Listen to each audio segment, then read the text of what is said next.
CKOK's news editor Vince Dugan and Dave Rogley are investigating the strange actions of a religious sect in Keremeos who have disposed of their worldly belongings and have locked themselves into a small farmhouse 2 miles south of Keremeos. Rumors are flying in Keremeos of fantastic sacrifices of property and personal belongings. One case cited of a valuable orchard being disposed of for the sum of $500. It is understood that their women leader claims divine revelation, and the world is coming to an end in 3 years, and she is gathering 3,000 disciples around her to carry the warning to all the people of the approaching Armageddon.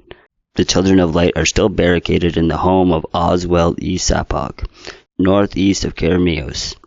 Repeatedly knocking brought no response from the cottage-like building. Blankets shrouded the windows, concealing who's within. All they could hear were voices, especially those of children and some of estimated 35 who have been cloistered since Boxing Day. Vince Dugan spoke to the father of 2 teenage girls who were rescued after they spent 24 hours in the house. They seemed stunned. The girls said, "We can't remember why we were there." The big question now appears to be whether the group is waiting for a message from God. That is a confusing issue, coupled with the fantastic scale of property. Talk of the atom bomb, disposal of all worldly wealth, and a comment by one of the sects. When asked what he would do with this when the siege is over, he said, "We'll go to work like we did before." It appears the Children of Light has one outstanding belief. He said, "We are invulnerable to matter that comes, even the atomic bomb." You wouldn't understand. 12 days ago, the followers of a gray-haired, middle-aged woman, Miss Grace Angus Carlson, started a vigil in a gray stone cottage to await the end of the world. "Tuesday is to be doomsday," said Carlson, "a biblical prophecy, and dreams that bring me visions." Miss Carlson warned her followers that the end is near. For the watchers, there was another ominous sign early this week. Twice, earthquakes rumbled through the fertile fruit lands, rattling windows and shifting dishes, but there was no damage. Carlson followers call themselves the Children of Light, and most of them lived on fruit farms.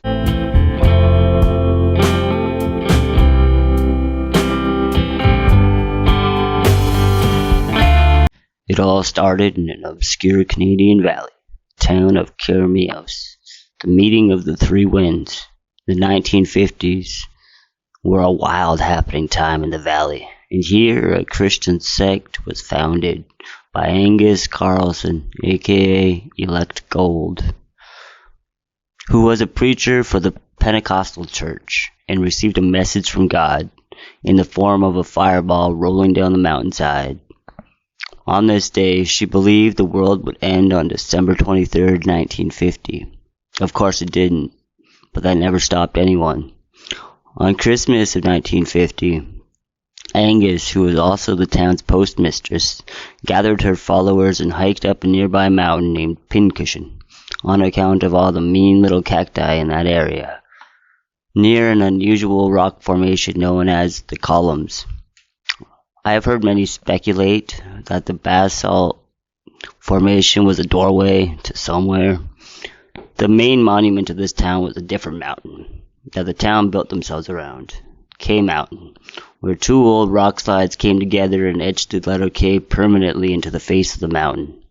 Elect Gold herself claimed it was because she was God's chosen, saying the K stood for kingdom, and God's kingdom was at hand. Even though Judgment Day never came, they came down the mountain, and Elect Gold preached that their purpose was to begin a life free of personal possessions and worldly ties, to follow the way of God and live for eternity. Elect Gold proclaimed that God told her that the end was nigh, and repentance was in order. They must vow to forego sex, meat, and other sins. Then they would live forever as the Children of Light, or at least live to about 100. It's close enough. The group recruited 40 people, including children, singing prayers in the farmhouse and listening to elect Gold preach. Here they wore white shirts for purity, red capes for the blood of Christ, lined with gold satin, intended to repel atomic rays, and had their names embroidered in their vests. January 1951. Getting the police involved and demanded the underage kids be released. A mother even claimed her son had been hypnotized into joining the group, and a dropout member sued to get back his worldly goods. The children of God vanished. The Vancouver Sun reported 19 members of the cult left suddenly, that even the townsfolk didn't know until a couple days later. Elect Phillips said on January 13, 1951, the group received a sign. A cloud shaped like a human hand had changed from white to red to white again, leaving in a hurry and into a blizzard that caused an avalanche, which closed the pass and given them a clean getaway. Scorned by non-believers, the children of light fled, wandering Canada and the United States for 12 years as religious outcasts, homeless but devout, says Johnny Jazz, who lived with the group for 2 years. As they moved along, they packed up and lost members along the way. At one time, there were more than 60 strong. In 1963, Fontana, California, Elect Gold told her followers the words agua caliente, hot water, had appeared to her in fire-like letters in the sky, finding a place to settle in Dateland, Arizona, and called it agua caliente. In 1965, a rich donor helped them buy the 80-acre parcel of fertile land with a clean natural water source in their property that helped them grow an abundance of date palm trees. They had an Olympic-sized pool. In 2017, a flag flew above their large house, which has a gold star and the words purity, promise, peace, perfection. Annually, the Children of Light celebrated of Elect Gold's vision by gathering around an oaken table in a special second-floor room that was always set for 18.